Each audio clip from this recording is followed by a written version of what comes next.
Alhamdulillah Rabbil Alamin. Wassalatu wassalamu ala asyrafil anbiya'i wal mursalin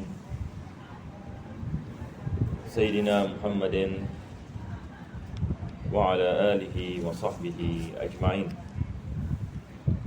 Alhamdulillah, pertama dan utama sekali kita memanjatkan kesyukuran kita kepada Allah Subhanahu wa taala dapat kita berkumpul dan meneruskan pengajian daripada tafsir Al-Quranul Karim. Dan kita berdoa kepada Allah Subhanahu wa taala, mudah-mudahan Allah menjadikan pengajian ini sebab pengampunan bagi segala dosa, dan yang mana dengannya hajat-hajat kita dikabulkan oleh Allah Subhanahu wa taala,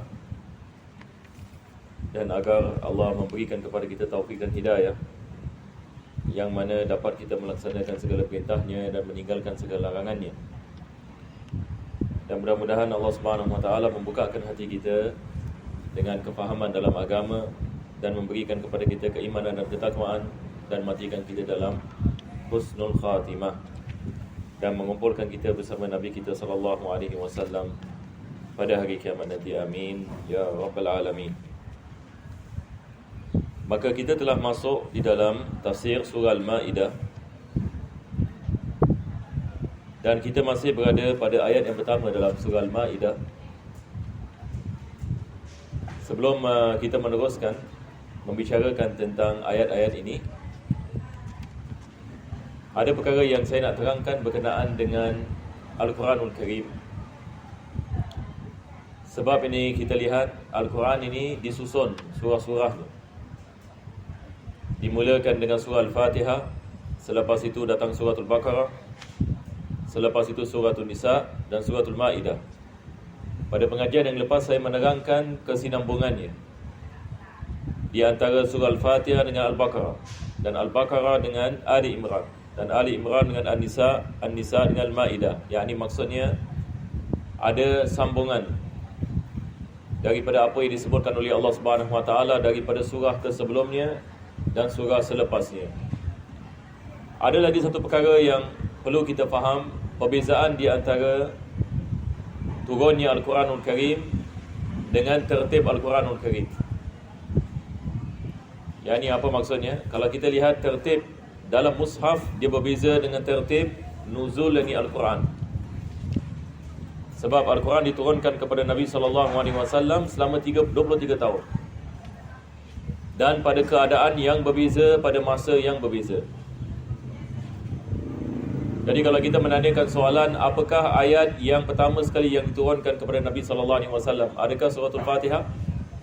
Bukan, betul ke tidak? Walaupun suratul Fatihah merupakan surah yang pertama. Tetapi kalau kita balik kepada ayat-ayat yang diturunkan, maka ia balik kepada keadaan. Dan ayat yang pertama yang diturunkan kepada Nabi SAW adalah 5 ayat pertama daripada suratul Alaq. Ini adalah ayat yang pertama yang mana Nabi SAW mendapat wahyu daripada Allah Subhanahu wa taala. Dan Nabi SAW dia yang menyusun Al-Quranul Karim. Yang ini maksudnya dia yang menyusun, dia yang mengatakan Al-Baqarah letak di depan, An-Nisa yang ini begini, ayat ini di surah ini, ayat ini di surah ini.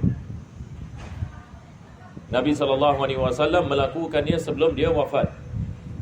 Jadi itu sebab mushaf yang kita ada ini, tertibnya tidak boleh diubah. Kalau satu orang dia nak cetak Al-Quran baru, dia mengatakan saya nak ikut tertib saya, ini tidak dibolehkan. Sebab ia telah disusun oleh siapa? Bukan oleh manusia biasa. Ia berdasarkan dengan wahyu, disusunkan oleh Nabi SAW. Kalau kita lihat kepada suratul Maidah, Allah Subhanahu wa taala memulakan surah ini dengan menunjukkan kepada kaum mukminin. Jadi permulaan yang di surah Al-Maidah terus ya ayyuhallazina amanu. Dan kita telah faham surah Al-Maidah Madaniyah, yakni maksudnya turun di mana? Madinah. Jadi ada beza surah yang turun di Madinah dan surah turun di Makkah. Di Madinah bezanya, para sahabat radhiyallahu anhum, keimanan telah terbentuk dalam hati mereka. Sebab setelah 13 tahun di Makkah, Mereka usahakan atas iman. Dan apabila mereka hijrah ke Madinah, mereka sudah bersedia untuk menerima hukum ahkam. Maka Allah Subhanahu Wa Taala menunjukkan kepada mereka yang telah beriman. Iman yakni yang iman telah masuk ke dalam hati. Di mana kita mengharapkan Allah menjadikan kita di antara kaum mukminin. Sebab ini kita ada beza di antara orang yang masuk Islam dengan orang yang beriman.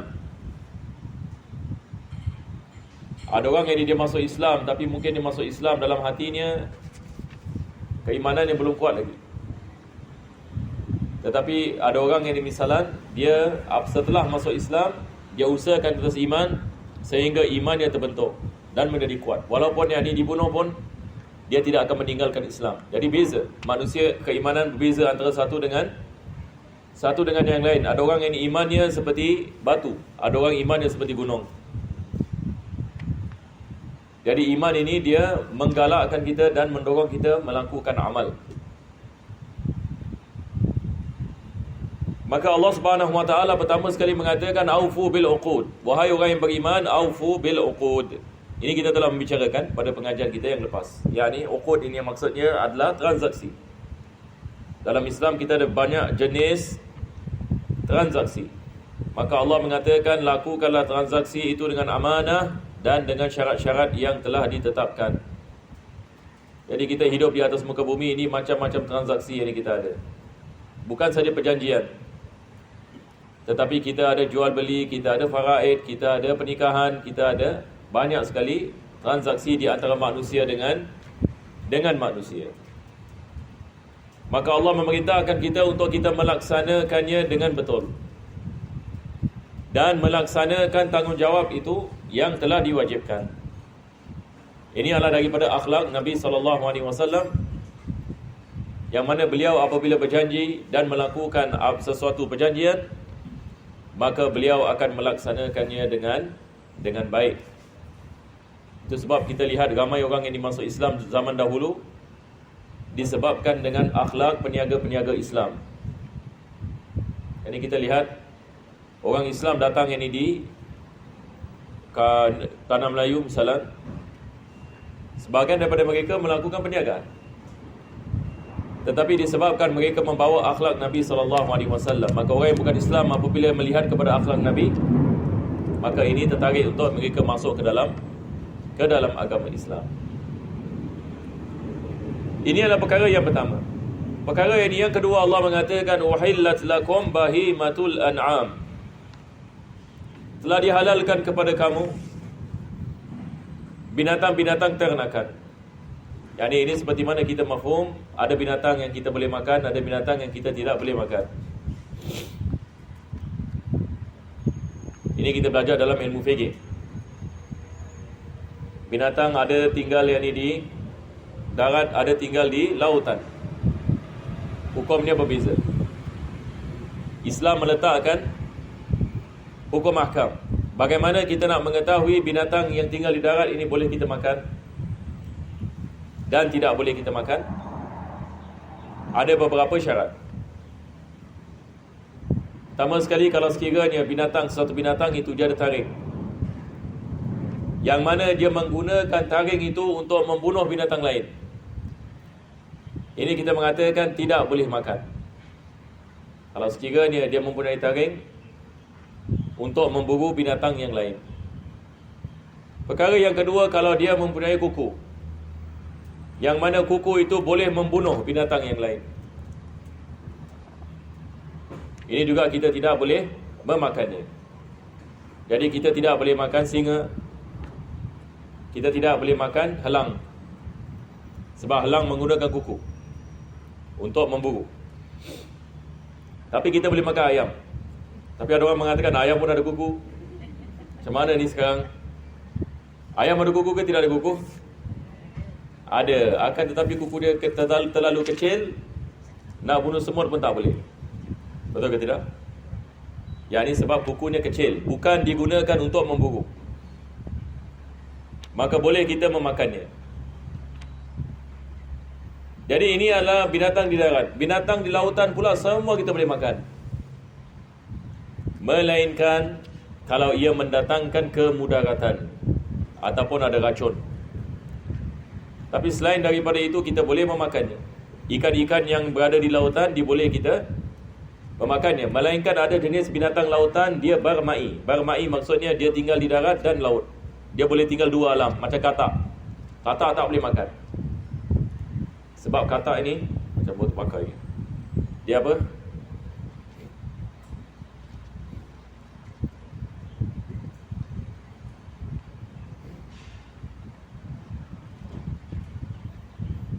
Dia punya bakar macam plastik gitu.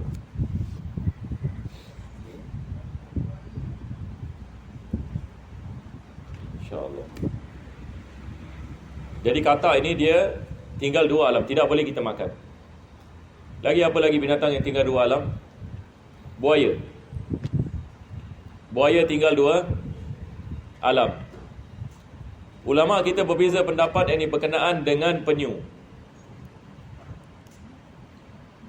Dia ada satu jenis tortoise, kalau dalam bahasa Melayu apa yang panggil? Dia beza kan di antara turtle dengan tortoise. Ini tortoise ni yang boleh tinggal kat darat ni. Apa dipanggil dalam bahasa Melayu? Yang besar. Oh, kura-kura. La ilaha illallah. Macam mana saya lupa pula. Kura-kura yang besar tu, yang tinggal kat darat itu kita ada perbezaan dengan ulama. Ada sebagian ulama mengatakan tak boleh makan, sebab dia boleh tinggal dalam air. Ada sebagian ulama mengatakan kalau kita sembelihnya, boleh makan. Kalau kita boleh tangkap dia punya apa? Dia punya kepala tu. Tapi saya pun tak tahu macam mana nak tangkap. Dia sembunyi, dia cepat. Betul. Wallahu a'lam. Tapi ini disebut oleh para ulama. Jadi Islam ini meletakkan hukum agama ini. Perkara yang kedua adalah Islam mengajarkan kepada kita cara penyembelihan. Ya saya. Tak, semua telur boleh makan. Telur hukum berbeza. Telur dia punya kaedah adalah semua jenis telur boleh dimakan melainkan telur yang memudaratkan. Jadi telur tidak ada masalah. Sebab telur yang ni hukumnya berbeza. Perkara seterusnya adalah berkenaan dengan penyembelihan. Islam meletakkan cara penyembelihan yang menjadikan binatang itu halal dimakan. Sebab kambing pun kita mengatakan halal dimakan, tapi kalau disembelih oleh orang yang bukan Islam, tidak halal. Dan orang yang melakukan penyembelihan ini bukan sahaja dia mesti seorang Muslim, tetapi ada syarat-syarat yang ini penyembelihan. Diwajibkan dia memotong dua perkara. Pertama sekali adalah hulqum, dan yang kedua adalah apa yang dikenali dalam bahasa Arab ini seperti al-mari. Saya pun tak tahu macam nak terjemahkan bahasa Melayu, tetapi dia adalah urat makanan dan minuman. Jadi kita ada halqum, kita ada urat yang membawa makanan dan minuman ke dalam perut. Lepas itu kita ada wadijain. Ini belakang sini dipanggil wadij. Ini adalah urat yang membawa darah ke otak. Jadi kita ada urat yang membawa makanan dan kita ada urat yang membawa darah. Halqum dia adalah tempat kita apa? Ni oksigen masuk. Nafas. Jadi kita ada tempat pernafasan, kita ada tempat makanan dan kita ada tempat darah. Masya Allah, Allah SWT ciptakan manusia begitu ya. Sistem yang sangat cantik. Jadi apabila kita sembelih binatang-binatang juga begitu. Kita nak kena sembelih dua tempat. Ni wajib. Kita nak kena sembelih halqum di depan sini. Dan kita nak kena sembelih belakang dia. Belakang dia adalah tempat al-mari. Manakala wadijain dalam mazhab Syafi'i sunnah. Kalau tak sembelih pun halal yang di binatang tersebut. Dan bila kita sembelih yang di binatang, kita tidak boleh mengangkat pisau sebelum dipotong kedua-dua urat ini. Kalau tak, ia tidak ada halal. Jadi orang yang melakukan penyembelihan juga nak kena faham tentang perkara ini. Tetapi mungkin hari ini orang dah tak hirau sangat sebab semua pakai mesin. Tapi kalau pakai mesin sekalipun, kalau dia pegang binatang itu seperti ayam, dia nak kena memastikan mesin itu memotong kedua-dua urat. Baru kita mengatakan binatang ini halal halal dimakan. Kalau tak, yang ni dia mengambil yang ni hukum bangkai, tidak halal yang ni dimakan. Maka di sini Allah Subhanahu Wa Taala mengajarkan kepada kita apakah binatang-binatang yang halal dimakan dan apakah yang binatang yang tidak ada halal dimakan. Dan ini adalah daripada perintah Allah Subhanahu Wa Taala. Bukan saja kita diwajibkan untuk melaksanakan uqud, iaitu transaksi dengan betul, tetapi wajib kita mencari sumber makanan yang halal. Begitu juga dalam pekerjaan. Sumber kita punya pendapatan mesti yang halal. Dan Islam juga meletakkan hukum ahkam bersangkut paut dengan pekerjaan. Ada pekerjaan yang diharamkan, ada pekerjaan yang dihalalkan, supaya sumber makanan kita halal. Kenapa sumber makanan kita penting menjadi halal? Sebab kalau sumber makanan kita tidak halal, amalan kita semua ditolak, doa kita tidak dikabulkan. Maka Allah Subhanahu Wa Taala memerintahkan kita mencari sumber rezeki yang halal. Itu sebab ulama-ulama tasawuf, perkara yang penting pertama sekali mereka mementingkan adalah masalah makanan. Sebab makanan memberikan kesan yang ini kepada hati, memberikan kesan kepada doa, memberikan kesan kepada ibadah. Jadi umat Islam adalah umat yang paling prihatin atas makanan. Ada tak selain daripada orang Islam yang hirau sangat pasal makanan? Kita umat Islam, kalau kita pergi luar negeri, kalau kita nak makan satu restoran, pertama sekali kita tanya apa soalan ni? Adakah ni tempat halal ke tidak? Tapi bangsa lain tak ada. Orang yang bukan Islam, Masya Allah, dunia ni syurga mereka, sama boleh. Hatta kalau di tempat ini di Taiwan ke yang mana, mereka jual ular dimakan, ataupun mereka makan ular, makan lipas atau apa benda. Orang daripada luar negeri cakap, why not we try? Masya Allah, dia boleh why not we try lagi, out of curiosity. Sebab mereka tak ada agama, mereka tidak ada halal, tidak ada haram, semua boleh. Asalkan tak bawa kepada maut dia. Hatta dekat Jepun ada satu ikan di mana kalau siapa mati makan mesti mati. Ada jenis ikan kat Jepun, itu pun orang nak makan juga. Sebab ada bahagian dalam badannya, satu bahagian ni yang tak mati, tapi nak kena orang yang pandai masak baru boleh. Itu pun orang cuba, beratus orang tiap-tiap tahun mati makan ikan ini, sebab nak cuba punya pasal. Tapi Islam mengatakan diharamkan. Benda yang memudaratkan kita tidak dibolehkan yang ini kita memakannya, kalau ia boleh membawa ini kepada maut. Jadi agama kita adalah agama Masya Allah yang diturunkan oleh Allah Subhanahu Wa Taala bagi kebaikan manusia. Ada perkara yang Allah mengharamkan kita melakukan untuk kebaikan kita. Allah Subhanahu Wa Taala mengharamkan kita makan daging khinzir untuk kebaikan manusia, sebab daging khinzir memudaratkan. Hari ini orang yang bukan Islam juga sudah mengetahui dah, sebab mereka juga bikin research. Apakah akibat orang yang memakan daging khinzir? Dia boleh menyebabkan macam-macam jenis yang ni penyakit. Ada seorang penulis doktor Islam, dia tulis buku Kemudaratan Daging Khinzir, dan saya bila baca saya pun terperanjat. Subhanallah, saya rasa beratus jenis penyakit daging khinzir boleh membawa. Yang ni kalau orang baca buku ini, mungkin orang terus taubat yang ni daripada makan yang ni daging khinzir. Jadi Allah Subhanahu Wa Taala mengharamkan apa yang memudaratkan kepada manusia. Allah mengharamkan minuman yang memabukkan. Ini adalah kebaikan bagi manusia. Kita lihat apa yang berlaku di dunia. Manusia apabila mabuk menyebabkan jinayah. Drunk driving dia dah bunuh ini berapa orang ini tiap-tiap tahun. Orang mabuk drive kereta. Orang mabuk sanggup ini membunuh anaknya sebab dia mabuk. Akalnya ini tidak berfungsi, ini bahaya. Mabuk ini adalah keadaan yang bahaya. Maka Islam mengharamkan. Tidak boleh. Untuk kebaikan manusia. Islam mengharamkan penzinaan, sebab penzinaan merosakkan masyarakat, menyebabkan orang menjauhkan diri daripada pernikahan, dan menyebabkan manusia yang ini tidak ini reproduce dalam bentuk ini perkahwinan ataupun dalam mendapatkan anak. Maka Islam ini mengharamkan penzinaan. Islam ini mengharamkan judi, sebab ia boleh membawa ini kepada masalah masyarakat yang besar. Boleh membawa yang ni manusia yang ni membunuh diri mereka. Dan ini banyak berlaku. Jadi segala perkara yang diharamkan ini oleh Allah ada kebaikan bagi manusia, dan perkara yang diwajibkan oleh Allah Subhanahu Wa Taala di dalamnya ada kebaikan.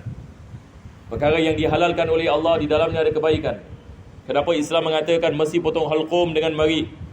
Sebab binatang ini bila kita sembelih, darahnya akan cepat keluar kalau kita sembelih di sini.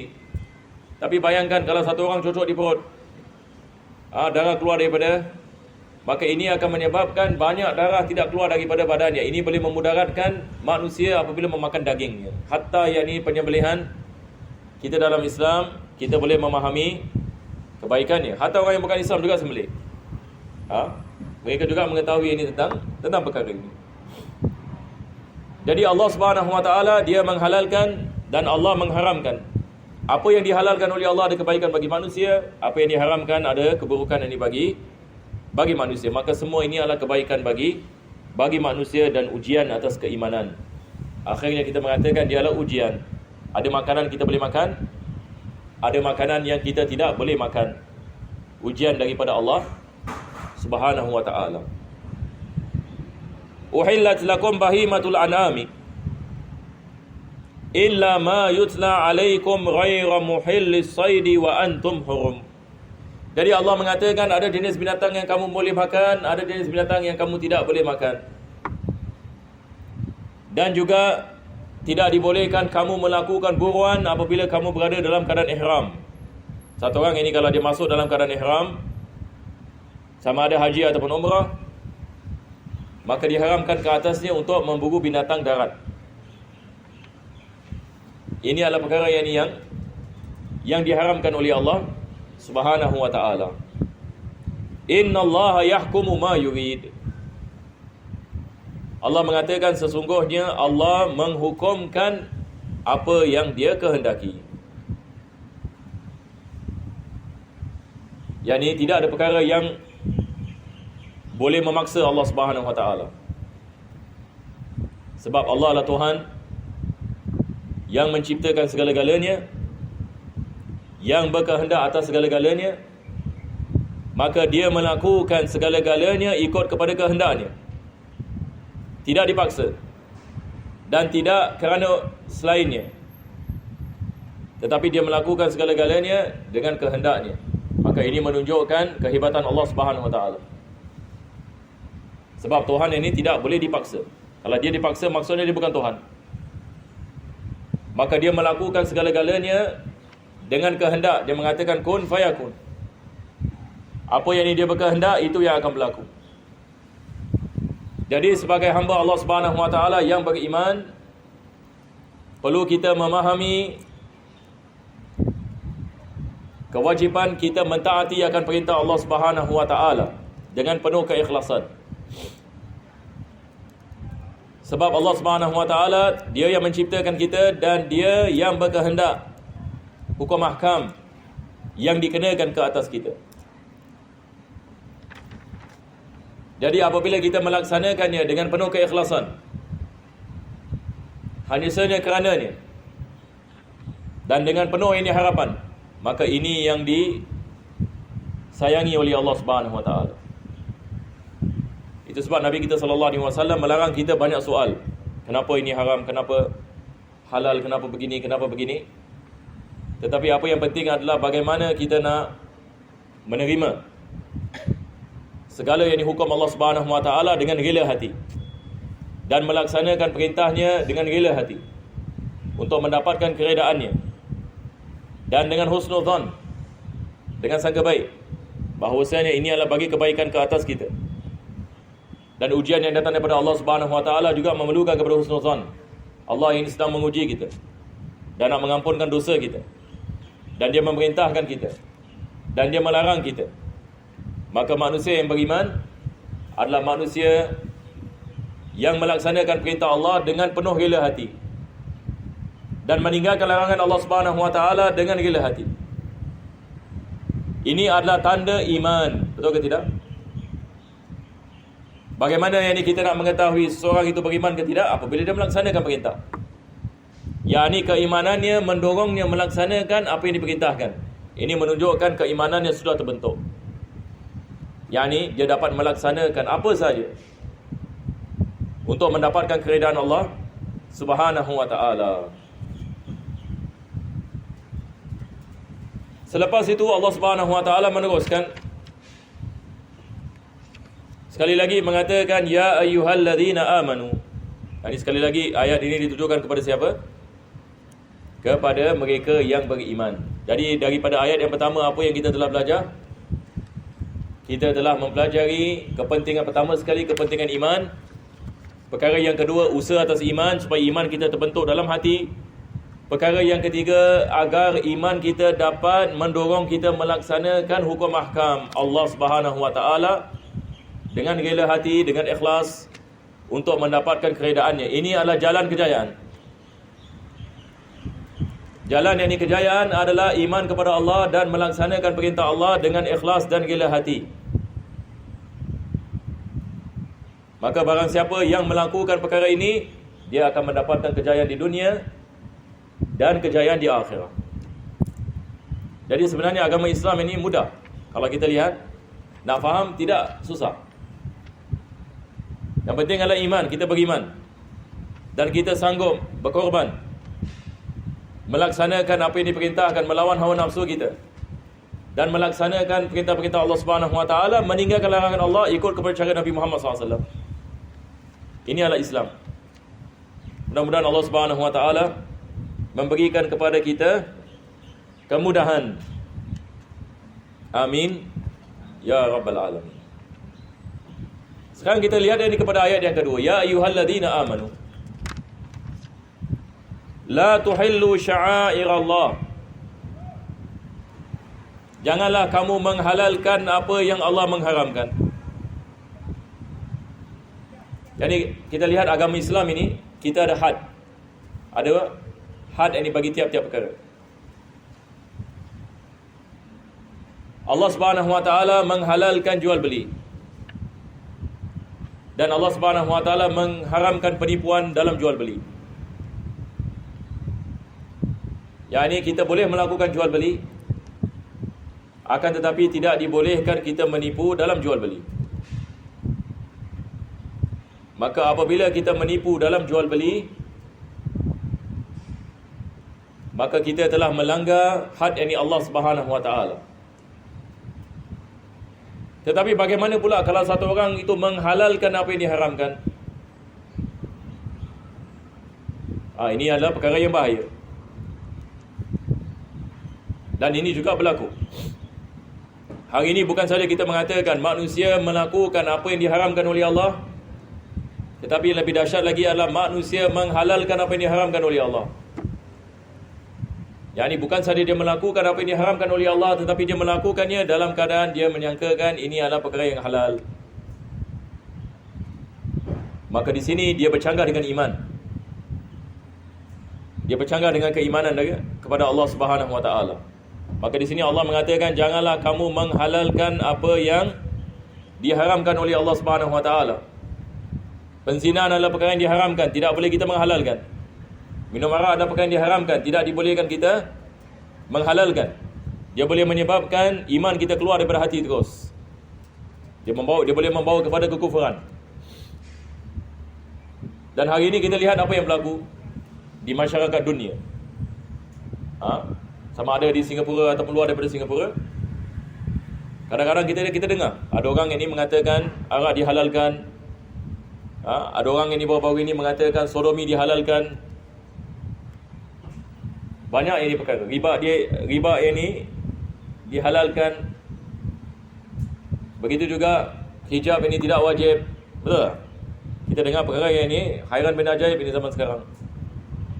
Sebab ini semua orang yang ini nak memberikan pendapat dekat social media lebih-lebih lagi. Kalau zaman sekarang orang buat video terus kat TikTok. Kalau 10 tahun yang lalu mungkin orang tulis saja kat Facebook. Tapi zaman sekarang kita lihat yang ini dengan teknologi yang lebih canggih, macam-macam orang yang ini nak kedepankan pendapat mereka dengan macam-macam cara. Jadi informasi ini masuk ke dalam pemikiran golongan muda kita. Kalau mereka tidak ada asas dalam agama, mereka terdedah dengan benda-benda seperti ini. Satu orang ini dekat Amerika cakap macam ini, dekat Eropah ini cakap macam ini, dia lihat ini video ini, dia dengar lagu ini dan sebagainya.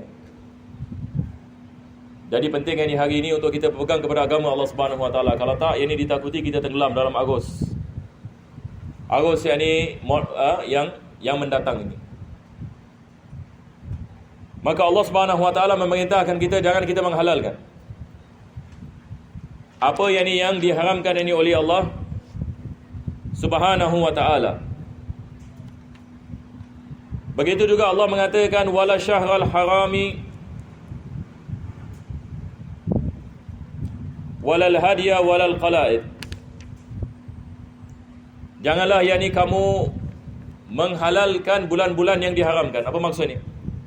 Kita dalam Islam ini kita ada bulan-bulan haram ini kita ada 4. Rajab. Apa lagi? Kita ada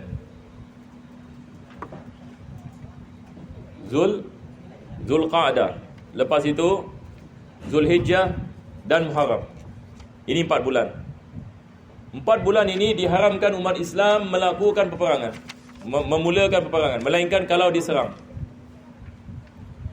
Tetapi untuk memulakan peperangan tidak dibolehkan dalam bulan-bulan ini. Maka Allah Subhanahu Wa Taala mengingatkan kepada kita, jangan kamu menghalalkan. Maksudnya jangan kamu menghalalkannya dengan melakukan peperangan di dalamnya. Sebab bulan-bulan ini diharamkan bagi kamu untuk kamu melakukan peperangan. Jadi perkataan yang haram ini kita lihat masjid, kita lihat haram Makki, haram Madani. Apa maksudnya ini haram Makki, haram Madani? Maksudnya ini adalah tempat-tempat yang diharamkan kita melakukan dosa. Sebab dia adalah bumi yang suci. Begitu juga bulan pun kita ada bulan yang suci. Jadi kita ada tempat-tempat yang suci, kita ada masa-masa yang suci. Allah Subhanahu Wa Taala mengharamkannya. Bukan maksudnya diharamkan hanya di sana saja, tapi maksudnya dosanya berganda. Satu orang kalau melakukan dosa di bulan haram tak sama dia melakukan dosa di selain daripada bulan haram. Satu orang melakukan dosa di Makkah tak sama dia melakukan dosa di Singapura. Sama ke tidak? Amal ibadat kita digandakan di Makkah, dosa juga digandakan. Tak sama satu orang melakukan maksiat di Makkah dengan maksiat di Singapura. Apa bezanya? Melakukan maksiat yang di sana, dosanya digandakan oleh Allah Subhanahu Wa Taala, sebab itu adalah tanah yang suci. Maka di sini Allah mengatakan janganlah kamu menghalalkan apa yang diharamkan, dan janganlah kamu menghalalkan bulan-bulan Allah Subhanahu Wa Taala dengan melakukan perkara-perkara yang diharamkan dilakukan di dalamnya. Selepas itu Allah Subhanahu Wa Taala mengatakan walal qala'id.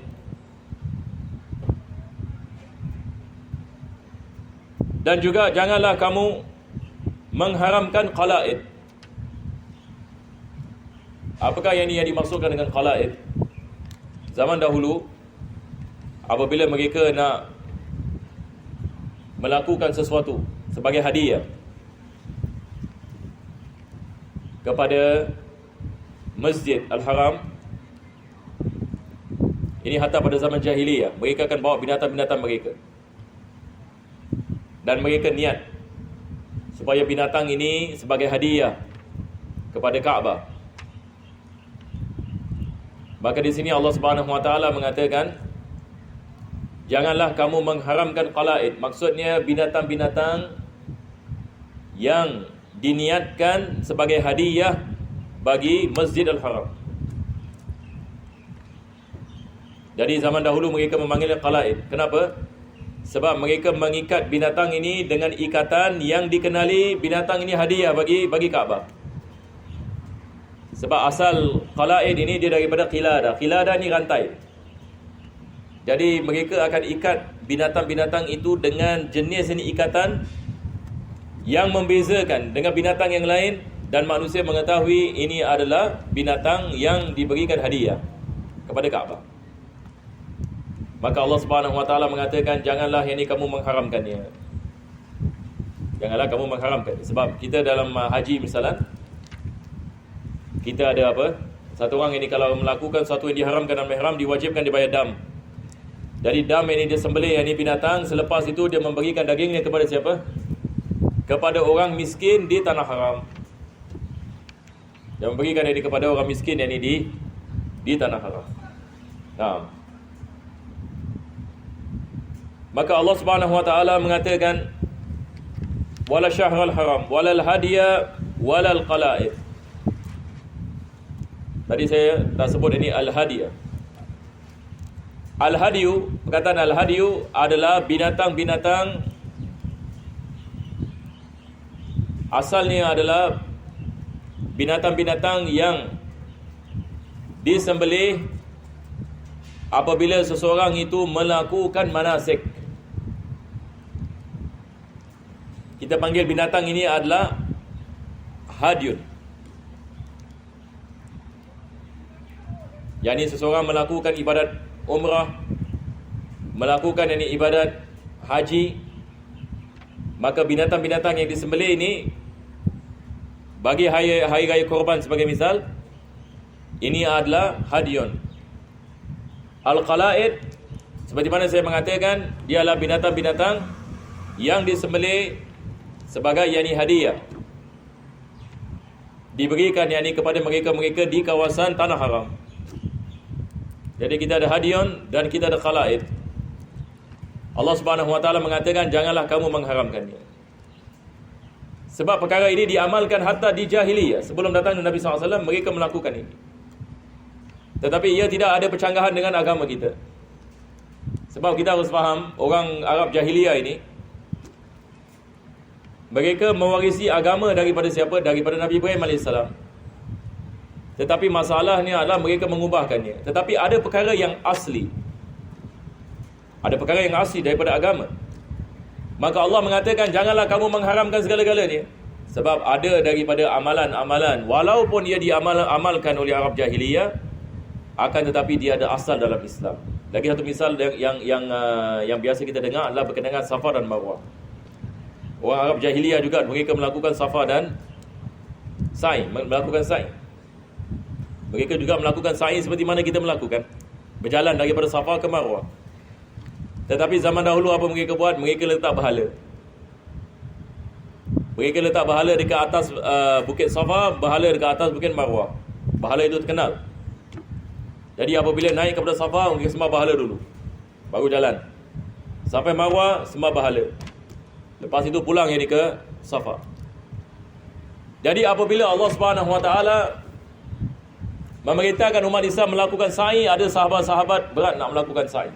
Mereka mengatakan, alamak, kita teringat zaman yang ni dulu. Tempat ini memang tempat ada bahala ni macam mana ni sekarang. Maka Allah Subhanahu wa taala menurunkan ayat innas safa wal marwata min sya'airillah. Sesungguhnya melakukan sa'i daripada Safa dan Marwah, dia adalah daripada agama Allah Subhanahu wa taala. Sebab ada orang ini rasa macam berat ini nak melakukan sa'i. Begitu juga dengan tawaf. Orang jahiliyah juga melakukan tawaf, tapi mereka tawaf ini dengan bahala. Islam ini datang mengatakan tawaf diwajibkan. Tetapi yang ini wajib ini tawaf ini kerana Allah, bukan ini kerana bahala. Selepas itu Allah mengatakan wala aminal baital haram.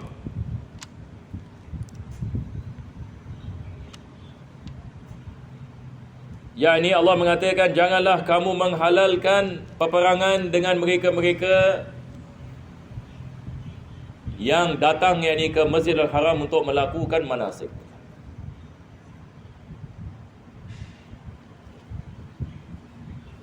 Ya, ini diharamkan kamu memerangi siapa? Al-Amina. Al-Amina ini maksudnya di sini manusia-manusia yang datang ke Makkah untuk melakukan ibadat haji ataupun umrah. Janganlah kamu memerangi mereka, bahkan kamu membantu mereka. Sebab ini mereka datang dalam keadaan aman. Mereka datang ini untuk melaksanakan perintah Allah Subhanahu wa taala, maka tidak dibolehkan kamu memerangi mereka. Sebab yabtaruna fadlan min rabbihim wa ridwana. Mereka datang dalam keadaan yang mana mereka sedang mencari kelebihan daripada Allah Subhanahu Wa Taala dan keredaannya, maka diharamkan ke atas kamu memerangi mereka. Maka dalam ayat ini Allah menerangkan kepada kita beberapa perkara yang diharamkan. Dan ada perkara yang mana Allah Subhanahu Wa Taala membicarakannya dengan khusus. Jadi janganlah kamu menghalalkan apa yang diharamkan, dan janganlah kamu mengharamkan apa yang dihalalkan.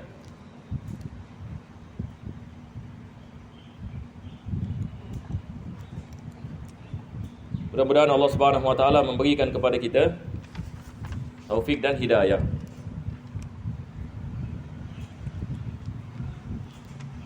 Selepas itu Allah mengatakan wa idza halaltum fastadu.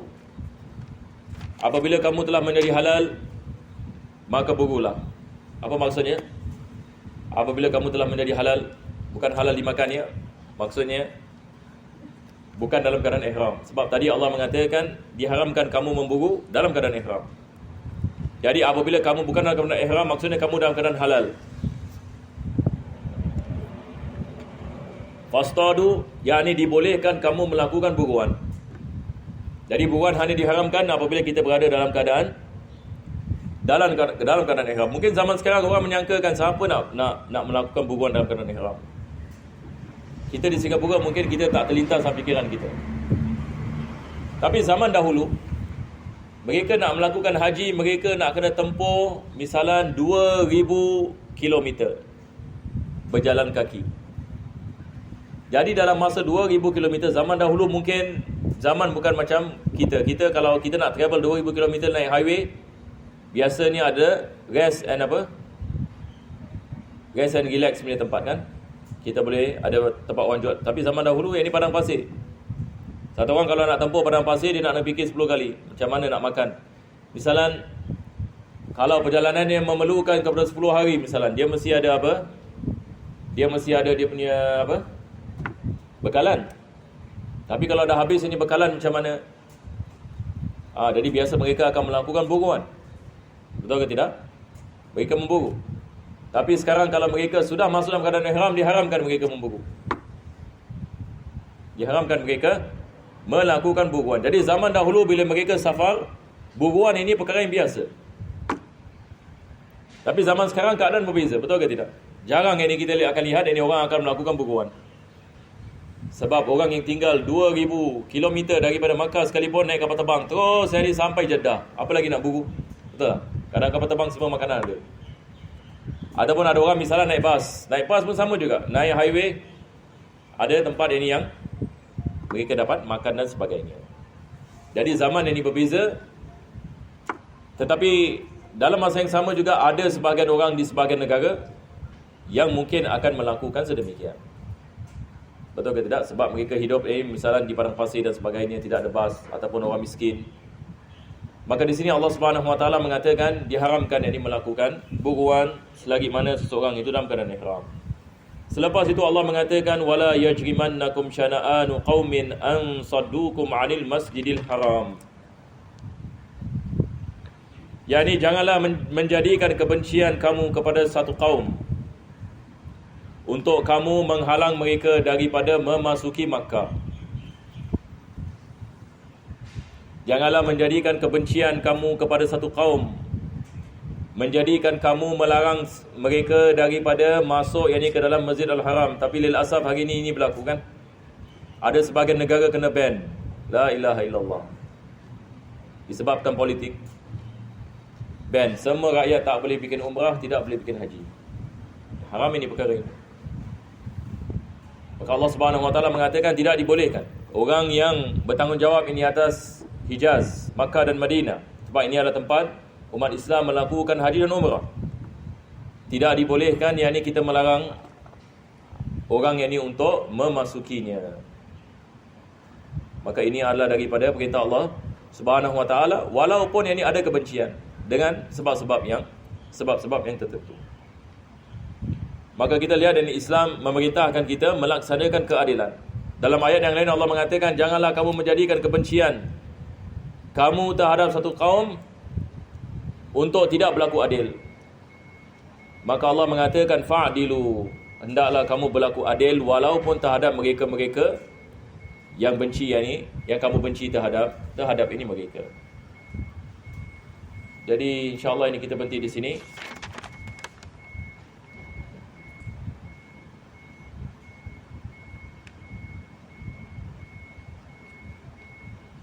Mungkin saya habiskan sikit ayat ini.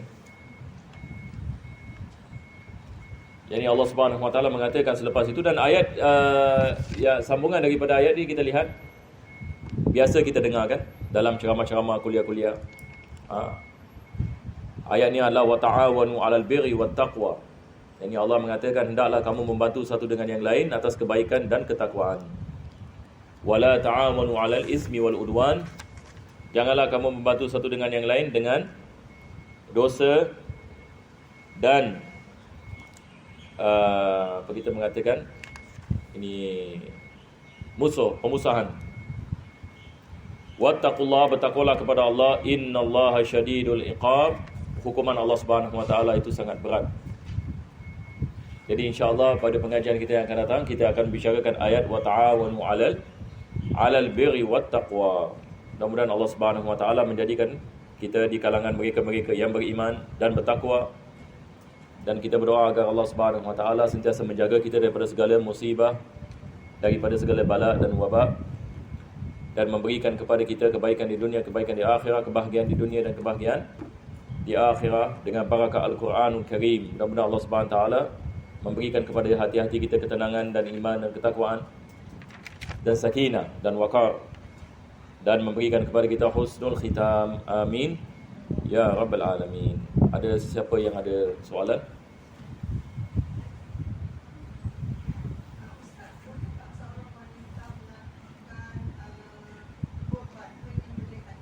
Boleh. Dia boleh melakukan penyembelihan. Sama ada oleh seorang lelaki ataupun seorang wanita.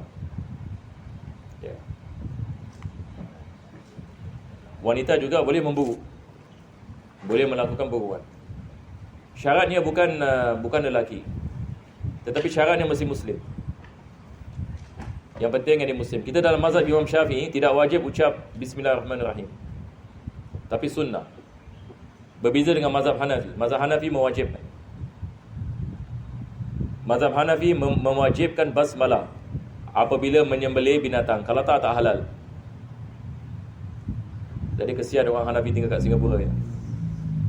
Apa nak buat? Ikut dia Syafi'i.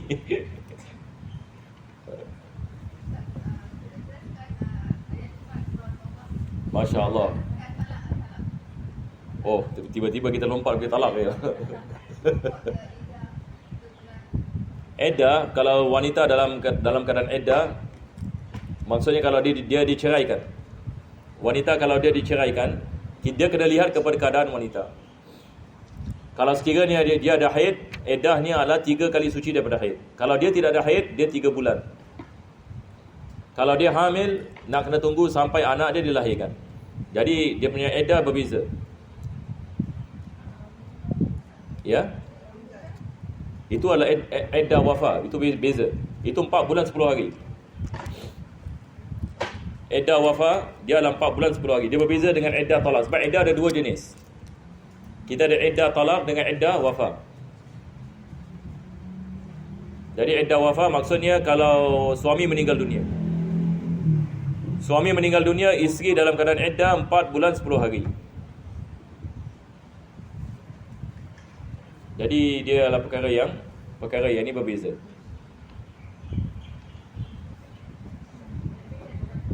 Ya. Ya. Untuk belajar. Ya, kalau dia memerlukan kepada pengajian, kalau ia perkara yang wajib, fardu ain ke atasnya, boleh yang ini dia keluar untuk dia belajar. Maksudnya ada keadaan-keadaan yang dibolehkan keluar. Kalau sekiranya dia tidak ada wang, dia boleh bekerja. Dia hatta sekalipun. Kalau dia mengatakan, kalau saya duduk rumah 4 bulan 10 hari, tak ada orang yang ni nak bayar saya punya bil, makanan, macam mana? Kita mengatakan boleh yang ni, teruskan bekerja. Tapi lepas kerja terus nak balik rumah. Tak boleh duduk kat kedai kopi sembang sebagai misal. Tak boleh, ini haram. Jadi kita kena lihat kepada keadaan. Jadi kalau dia memerlukan kepada pekerjaan, dia boleh bekerja. Sebab suami dah meninggal. Melainkan kalau ada orang boleh memberikan dia nafkah, dia tak perlu kerja. Tapi dia mengatakan, tapi saya risau dulu kat rumah, saya nak bekerja. Ini tak boleh. Kalau dia risau, dia boleh pergi rumah saudaranya pada waktu siang. Tapi malam nak kena balik sebelum terbenam matahari. Ini semua ulama kita bahaskan. Ya. Boleh insya-Allah ya. Hari ni Alhamdulillah saya lambat, tapi tak terlalu lambat lah ya. Sebab tadi saya berdoa, saya kena jam. Tadi pun jam, Ustaz. Ha? Tadi pun jam, tapi Masya Allah saya doa tadi. Alhamdulillah Allah mudahkan ya. Tapi insya Allah minggu depan insya Allah mudah-mudahan. Sekarang saya tak tahu sebab dengan ujung tahun, jadi dia masih keadaan macam tak tentu sikit dekat sana. Insya Allah ya. Bismillahirrahmanirrahim. Alhamdulillahirabbil alamin. Allahumma salli wa sallim ala